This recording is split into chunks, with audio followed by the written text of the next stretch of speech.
biyatu Oromiyaa biyya sirna gadaa kan ittiin beekamtu malla Oromiyaa Oromiyaa Oromiyaa Oromiyaa Oromiyaa Oromiyaa Oromiyaa.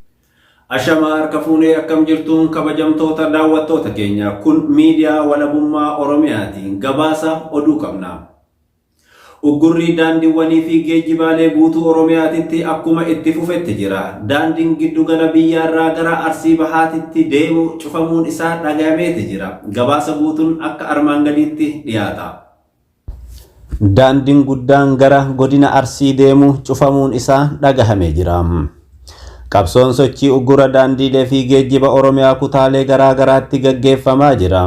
Sochii qabsoo qeerroo fi qarreen godina Arsii Bahaa jedhamuun hundeeffame biyya keessaa fi biyya alaatti wal utubuudhaan qabsoo Oromoo irraa qooda fudhachaa kan jiran tahuu qeerroon godina Arsii aanaa Loodee Heexosaa guyyaa kaleessaa labsii uggura geejjibaa irratti qooda isaanii bayatanii jiru.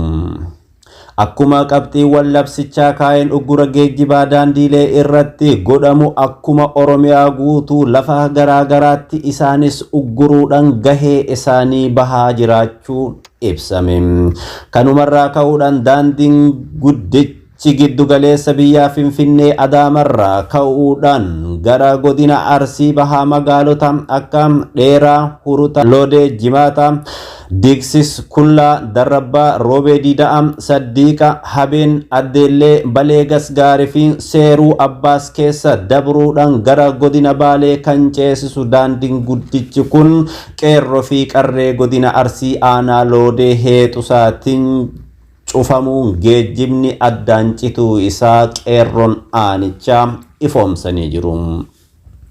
Qeerroo fi qarreen aanichaa yaamichaa uggura mootummaa abbaa irree irratti godhamaa jiru awwaachuudhaan gahee mataa isaa bahaa jiraachuu isaanii ragaalee viidiyoo fi suuraadhaan deeggarame daandii ugguruu isaanii nuuf mirkaneessanii jiru.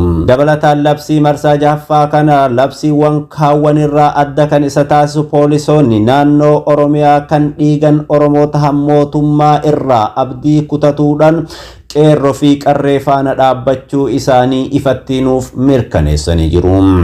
Poolisiin Oromiyaa gaachana ilmaan Oromootiin kana booda isinirratti hin dhukaasnu isiniif dhukaasna malee jechuudhaan sabboontonni poolisoota Oromiyaa qeerroo fi qarree Oromootiif waadaa galaniini tumsa barbaachisu akka godhaafii jiran maddi keenya achitti argamuun sirritti nuuf ifoomsee jira. Itti dabaluudhaanis sochiin qeerroo fi qarreen Arsii Bahaa aanaa Loodee Heexosaa hayyoota biyya alaa dabalatee keessaa fi alaan godhaa jiraniin wareegamuu artistii Haacaaluu Hundeessaa fi hidhamuu hayyoota Oromootiin booda kan jabaatee itti fufe tahuudhaan muddamsuu hedduu uumuudhaan qeerroo fi qarreen badii tokko malee waggaa lamaaf mana hidhaa aanichaa fi gandaa keessatti dararamaa turan akka bilisaan gadhiifaman taasisuu dandaheera. Itti dabaluudhaan sochiin qabsoo qeerroo Arsii Diidaa aanaa Loodee Heexosaa kun qeerroo fi qarree Arsii Diidaa hundaaf yaamicha isaa dhiyeessee jira. Akka Oromootti salphannee yeroon falmannee salphina moonee seenaa keenya kaleessaa deeffannu amma ka'aa dammaqaa jechuun dhaamsa isaanii dabarfatanii jiru. Dhaamsa kanatti dabaluudhaan poolisoota Oromiyaa aanichaa galateeffachuun poolisoonni Oromiyaa kutaalee garaa garaa jiraatanillee humna addaa poolisii Oromiyaa kan godina Arsii aanaa Loodee Heexosaa kanarraa baruudhaan qeerroo obboleewwan keessan bira dhaabbadhaa jechuun humna addaa poolisoota Oromiyaa kutaa garaa garaafis dhaamsa isaanii dabarfachuu isaanii maddeen keenya gabaasanii jiru. Gabaasaa yeroo kanaaf qabnu kanuma an isin faana kan ture leellisaa Oromiyaatiin sagantaa biraatiin hanga walitti deebinutti nagaan tura. Biyya gootoowwanii